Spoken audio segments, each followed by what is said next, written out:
Hi സുഹൃത്തുക്കളെ, ഞാൻ കഴിഞ്ഞിടയ്ക്ക് എൻ്റെ അനിയൻ്റെ ഒരു പ്രശ്നമായിട്ട് ബന്ധപ്പെട്ട് വീഡിയോ ഇട്ടിട്ടുണ്ടായിരുന്നു. ആ വീഡിയോ ഇടാനുണ്ടായ സാഹചര്യം എന്ന് പറഞ്ഞാൽ ഈ പ്രശ്നം ന്യൂസിലൂടെയും കാര്യങ്ങളിലും അറിഞ്ഞ് എല്ലാവരും എന്നെ വിളിച്ചും അല്ലെങ്കിൽ മെസ്സേജ് അയച്ചും ചോദിച്ചുകൊണ്ടിരുന്നത്. അപ്പോൾ എല്ലാവർക്കും പറഞ്ഞു മടുത്തു. ഒരു വീഡിയോ ആയിട്ട് ഇട്ട് ആ വീഡിയോയുടെ ലിങ്ക് എല്ലാവർക്കും ഷെയർ ചെയ്ത് കൊടുത്ത് എല്ലാവരെയും കാര്യങ്ങൾ അറിയിക്കുകയാണ് ഞാൻ ചെയ്തത്. അതിനുശേഷം ഈ പ്രശ്നത്തെ സംബന്ധിച്ചിടത്തുള്ള യാതൊരു വിധത്തിലുള്ള അപ്ഡേഷനും ഞാൻ ഈ ചാനലിലൂടെ നടത്തിയിട്ടില്ല. അപ്പം അതിനിപ്പം ഞാനൊരു വീഡിയോ ഇന്നലെ അപ്ലോഡ് ചെയ്തു. അത് കഴിഞ്ഞപ്പോൾ തൊട്ട് എന്തായി ആ പ്രശ്നം എന്ന് ചോദിച്ചാൽ എനിക്ക് പേഴ്സണലി എല്ലാവരും മെസ്സേജ് അയക്കുന്നുണ്ട്. അപ്പോൾ എല്ലാവർക്കും ഒരേപോലെ ഇരുന്നുണ്ട് ആ പ്രശ്നം എന്താ പറയുക, വോയിസ് ആയിട്ട് ഇടാനോ കഥ പറയാനോ വയ്യാത്തതുകൊണ്ട് മൊത്തത്തിൽ നടന്ന കാര്യങ്ങൾ ഞാൻ ചുരുക്കി ഒന്നുകൂടെ പറയാം. അന്ന് ഞങ്ങൾ ഹോസ്പിറ്റലിൽ നിന്ന് ചോദിച്ച് ഏകദേശം 10-ാം തീയതിയോടുകൂടി ഞങ്ങൾ ഡിസ്ചാർജ് വാങ്ങിച്ച് വീട്ടിൽ ചെന്നായിരുന്നു. വീട്ടിൽ ചെന്നപ്പോഴത്തേക്ക് അവൻ താമസിക്കുന്നത് നിലവിൽ നൈറ്റ് ഡ്യൂട്ടി എടുക്കുന്ന ക്ലിനിക്കിന്റെ തൊട്ട് മുകളിൽ തന്നെയാണ് അവൻ താമസിച്ചുകൊണ്ടിരുന്നത്. അപ്പം നൈറ്റ് ഡ്യൂട്ടി എടുക്കാൻ എളുപ്പമായിരുന്നു, പേഷ്യൻസ് വരുമ്പോഴത്തേക്ക് ഇറങ്ങി ചെന്നാൽ മതിയല്ലോ. ആ രീതിയിലാണ് ചെയ്തിരുന്നത്. അപ്പം ആ പാർട്ട്ണർമാർ തന്നെ അവൻ പ്രശ്നമുണ്ടായ ആ ഹോസ്പിറ്റലിലെ പാർട്ട്ണറിൽ ഒരാളാണ് ഈ നൈറ്റ് അവൻ ഡ്യൂട്ടി എടുത്ത ക്ലിനിക്കിൽ നടത്തിക്കൊണ്ടിരുന്നത്. അപ്പൊ ഇതിന്റെ മുകളിൽ താമസിക്കുന്നതിനെതിരായിട്ട് എന്താ പറയുക, കേസ് പിൻവലിക്കണം അല്ലെങ്കിൽ കോംപ്രമൈസ് ആയിട്ട് പോകണം, ഇത് ചെയ്യാത്തതിന്റെ പക്ഷമാണെന്നും പറഞ്ഞ് പലതരത്തിലുള്ള പ്രഷർ ആ ക്ലിനിക്കിന്റെ ഓണർക്ക് വന്നു, ഇവനെ മുകളിൽ താമസിക്കുന്നിടത്തുനിന്ന് മാറ്റണമെന്നും പറഞ്ഞു. അപ്പൊ നമ്മൾ വന്ന് അതായത് 10-ാം തീയതി വന്നു. അതിന് പിറ്റേ ദിവസം തൊട്ട് രാവിലെ തൊട്ട് അദ്ദേഹം വന്ന് നമ്മുടെ പറഞ്ഞു തുടങ്ങി, അവർക്ക് പുള്ളിക്ക് പ്രശ്നമുണ്ട്, ക്ലിനിക്ക് നടത്തുന്നതിന് ഭീഷണിയുണ്ട്, ഇവൻ നൈറ്റ് അവിടെ ഡ്യൂട്ടി എടുക്കുന്നതിന് ഭീഷണിയുണ്ട്, അതുകൊണ്ട് ഇവിടെ നിന്ന് മാറി തരണം, ഡ്യൂട്ടി എടുക്കാൻ പറ്റില്ല എന്നുള്ള രീതിയിൽ തന്നെ പുള്ളി ഇൻഡയറക്റ്റ് ആയിട്ട് വന്ന് പറഞ്ഞു. അപ്പം നമ്മളതെല്ലാം സഹിച്ച് നമ്മൾ ഫൈറ്റ് ചെയ്യാൻ വില്ലിങ്ങാണ്, കാരണം നമ്മുടെ ഭാഗത്ത് തെറ്റില്ല. അപ്പം നമ്മൾ ഇതിൻ്റെ ഒപ്പം തന്നെ പോലീസ് സ്റ്റേഷനിലൊക്കെ വിളിക്കുന്നുണ്ട്. ഞാൻ നേരത്തെ വീഡിയോയിൽ പറഞ്ഞതാണ് എൻ്റെ ഓർമ്മ. ആ സമയത്ത് തന്നെ ഈ കേസുമായിട്ട് ബന്ധപ്പെട്ട ആൾക്കാർ അത്യാവശ്യം ഫിനാൻഷ്യലി ഓക്കെ ആണെന്നാണ് ഞാൻ അറിഞ്ഞത്. അപ്പോൾ ഇവർ ആ ഏരിയയിലൂടെ തന്നെ പോയിട്ടും പോലീസുകാർ ആ സമയത്ത് നമ്മളുടെ അടുത്ത് ഒളിവിലാണ് എന്നുള്ള രീതിയിലാണ് പറഞ്ഞത്.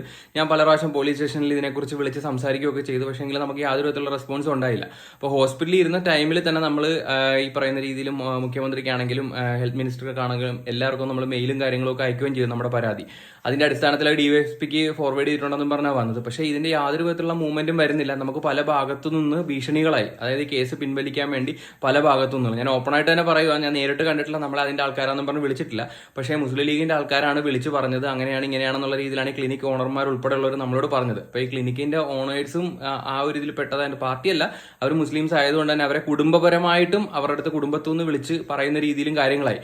അതിന്റെ ഫലമായിട്ട് ഇപ്പോൾ ആ ക്ലിനിക്ക് അവർ പൂട്ടുന്ന അല്ലെങ്കിൽ വിൽക്കുന്ന സ്റ്റേജിലോട്ടാക്കി. കാര്യം അവർക്ക് മുന്നോട്ട് നടത്തിക്കൊണ്ട് പോകാൻ വയ്യ, കാരണം ഇങ്ങനെ ആൾക്കാരെ വെറുപ്പിച്ച് കൊണ്ടുപോകാനുള്ള ഒരു പേടി ആ രണ്ട് പാർട്ണർമാർക്ക് ഉള്ളതുകൊണ്ടായിരിക്കാം അവരത് ക്ലോസ് ചെയ്യാനുള്ള കാര്യങ്ങളായി വേറൊരു പാർട്ടിയായിട്ട് ധാരണയായിട്ടുണ്ടെന്നാണ് ഞാൻ അറിഞ്ഞത്. അപ്പം നമ്മൾ അതിനുശേഷം പിറ്റേ ദിവസം നമ്മൾ SP ഓഫീസിൽ പോയി. SP ഓഫീസിൽ നേരിട്ട് പോയപ്പോഴത്തേക്കും പ്രതികരണമായിട്ട് അവന്റെ ഫേസ്ബുക്ക് പേജിലൂടെ തന്നെ നമ്മളൊരു വീഡിയോ ഇട്ടായിരുന്നു, ഞാനും അനിയനും കൂടെ ചേർന്നിട്ട്. അപ്പോൾ ആ വീഡിയോസ് എല്ലാം SP ഓഫീസിലുള്ള എല്ലാവരും കണ്ടായിരുന്നു. അങ്ങനെ അതിന്റെ അടിസ്ഥാനത്തിൽ അവർ പരാതിയായിട്ട് വന്നിരുന്നു. ഈ പറയുന്ന രീതിയിൽ എന്തായിരുന്നു ആ കൗണ്ടർ കേസ് എന്നുള്ള രീതിയിൽ വന്നായിരുന്നു എന്നൊക്കെ പറഞ്ഞു. അങ്ങനെ SP ഫോർവേഡ് ചെയ്തിട്ടുണ്ട്, സ്റ്റേഷനിൽ ചെന്നാൽ മതി എന്ന് പറഞ്ഞു. അങ്ങനെ നമ്മൾ പിറ്റേ ദിവസം പോലീസ് സ്റ്റേഷനിൽ ചെന്നപ്പോഴത്തേക്കും നമ്മൾ SP ഓഫീസിൽ പോയി പരാതി പറഞ്ഞതിന്റെ ഒരു ദേഷ്യം പോലീസുകാർക്കെല്ലാം ഉണ്ടായിരുന്നു. പക്ഷേ പോലീസുകാർ നമ്മുടെ അന്നേരം വന്ന് പറഞ്ഞത് അവർ അവിടെ ഇവിടെ അന്വേഷിക്കുന്നുണ്ട്, ഒളിവിലാണ്, അങ്ങനെയാണ് ഇങ്ങനെയാണെന്നൊക്കെ നമ്മുടെ അടുത്ത് പറഞ്ഞു. ഓക്കെ, ജെനുവിൻ ആയിരിക്കാം, നമ്മൾ അതിനെക്കുറിച്ചൊന്നും പറയുന്നില്ല. അതിനുശേഷം കുറേ ദിവസം ഞങ്ങൾ വീണ്ടും എന്താ പറയുക, ഇതിന്റെ പുറകെ തന്നെ നിന്ന് പോലീസുകാരെ സ്ഥിരം ഫോളോ അപ്പ് ചെയ്തൊക്കെ ഇരിക്കുമായിരുന്നു. അങ്ങനെ SP ഓഫീസിൽ നിന്ന് വന്ന് അന്ന് ഞങ്ങൾ സ്റ്റേഷനിൽ പോയി മൊഴി എടുത്തിട്ട് രണ്ടാമത് മൊഴി കൊടുത്തു. കാരണം ഇവന്റെ മൊഴിക്കകത്ത് ഇവനെ തലയിലടിച്ച് കൊല്ലാൻ ശ്രമിച്ച കാര്യം എഴുതിയിട്ടില്ല, ആയുധവുമായിട്ട് അവിടെ ക്ലിനിക്കിലേക്ക് കയറി വന്ന കാര്യമില്ല, അവിടെ ഉണ്ടായിരുന്ന സ്ത്രീകളെ മർദ്ദിച്ചതിൻ്റെത് വന്നിട്ടില്ല, FIR ആകപ്പാട് തടഞ്ഞു വെച്ചിരിക്കുന്നതും പിന്നെ അതുപോലെ തന്നെ ഉപദ്രവിക്കാൻ ശ്രമിച്ചു, അങ്ങനെ എന്തോ വകുപ്പ് ഇട്ടിട്ടുള്ളൂ.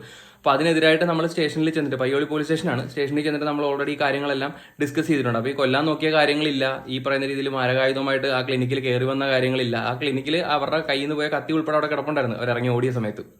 അതുപോലെ സ്ത്രീകളെ ആക്രമിച്ചതില്ല, ഇക്കാര്യങ്ങളെല്ലാം നമ്മൾ പറഞ്ഞു. പിന്നെ അന്ന് തന്നെ ഒരു പ്രതിയെ പിടിക്കുകയും ചെയ്തായിരുന്നു. അതിനുശേഷം നമ്മൾ അവരുടെ വീട്ടിൽ തന്നെ, ഞാൻ ക്ലിനിക്കിന്റെ മുകളിലുള്ള വീട്ടിൽ തന്നെ നമ്മൾ എന്തും വന്നാലും ഫേസ് ചെയ്യാന്നുള്ള രീതിയിൽ തന്നെ നമ്മളവിടെ താമസിച്ചത്. അങ്ങനെ പല ഭാഗത്തു നിന്നുള്ള കോംപ്രമൈസിനായിട്ടുള്ള വിളിക്കുന്നുണ്ട്. വിളിക്കുമ്പോഴത്തേക്കെല്ലാം പറയുന്നത് അവർ കുട്ടികളല്ലേ, കുട്ടികളെയൊക്കെ വേണ്ടി ക്ഷമിച്ചു കൊടുത്തൂടെ, അങ്ങനെ ഇങ്ങനെയാന്നൊക്കെ പറഞ്ഞുള്ള രീതിയിലാണ്. എൻ്റെ അനിയനിട്ട് ഇത്രയും ഇതും കിട്ടി നാണക്കേടുമായിട്ട് നിന്ന് അവന്റെ ജോലിയും അവന്റെ താമസവും വരെ ഭീഷണി ലെവലിൽ കൊണ്ടുവന്ന് നിർത്തി അവനെക്കുറിച്ച് ആവശ്യമില്ലാത്ത ഒരു ആരോപണങ്ങളും ഉണ്ടാക്കിയിട്ട് പിന്നെ നമ്മളത് ക്ഷമിക്കണമെന്ന് പറയുന്നതിൽ എന്തർത്ഥമുള്ളത്?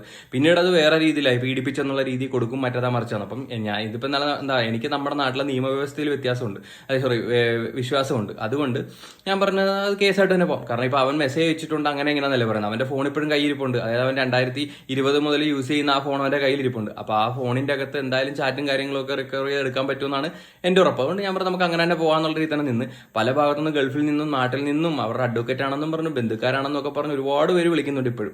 അങ്ങനെ നമ്മൾ പിന്നെ അവിടെ നിന്ന് ഒരു 2-3 ദിവസത്തേക്ക് മുമ്പേ, അതായത് 2-3 ദിവസമല്ല, ഇപ്പോൾ ഒരാഴ്ചക്ക് മുകളിൽ നമ്മൾ അവിടുന്ന് തിരിച്ചു പോകുന്നു. അവസാനം ഇപ്പോൾ ആലപ്പുഴയിൽ തന്നെ അവരെ കൊണ്ടുവന്ന് നിർത്തിയിരിക്കുകയാണ്. കാരണം അത് കഴിഞ്ഞ് പതുക്കെ കേസിന്റെ കാര്യങ്ങളുമായിട്ട് അങ്ങോട്ട് പോകാന്നുള്ള രീതിയിലാണ് നിൽക്കുന്നത്. അപ്പം മറ്റേ ഇപ്പം നിലവിൽ അറസ്റ്റിലായിരിക്കുന്ന ഒരു പ്രതിക്ക് വേണ്ടിയിട്ട് അവർ ജാമ്യാപേക്ഷ കൊടുത്ത എല്ലാം തള്ളുകയും കാര്യങ്ങളൊക്കെ ചെയ്തു. അപ്പോൾ തള്ളുന്നതനുസരിച്ച് അവർ നമ്മളെ വിളിച്ച് അന്നേരം കോംപ്രമൈസിന് ശ്രമിക്കും. ഇവരെ കാണുന്നൊക്കെ പറഞ്ഞ് ഓരോരുത്തരും വിളിച്ചുകൊണ്ടിരിക്കും. അത് നമുക്ക് ആ ദേഷ്യം കൊണ്ട് ഞാനിപ്പോൾ പറഞ്ഞു കഴിഞ്ഞാൽ വാക്കുകളും കടുത്തുകൊണ്ട് ഞാനത് പറയുന്നില്ല. അപ്പൊ ഇത്രയും കാര്യങ്ങളിലാണ് ഇപ്പൊ പൊയ്ക്കൊണ്ടിരിക്കുന്നത്. നിലവിൽ ആ ക്ലിനിക്ക്, ആ പ്രശ്നം ഉണ്ടായ ക്ലിനിക്കില്ലേ, ആ ക്ലിനിക്ക് അവർ വിറ്റു. അഡ്വാൻസും കാര്യങ്ങളൊക്കെ ആയിട്ടുണ്ട്.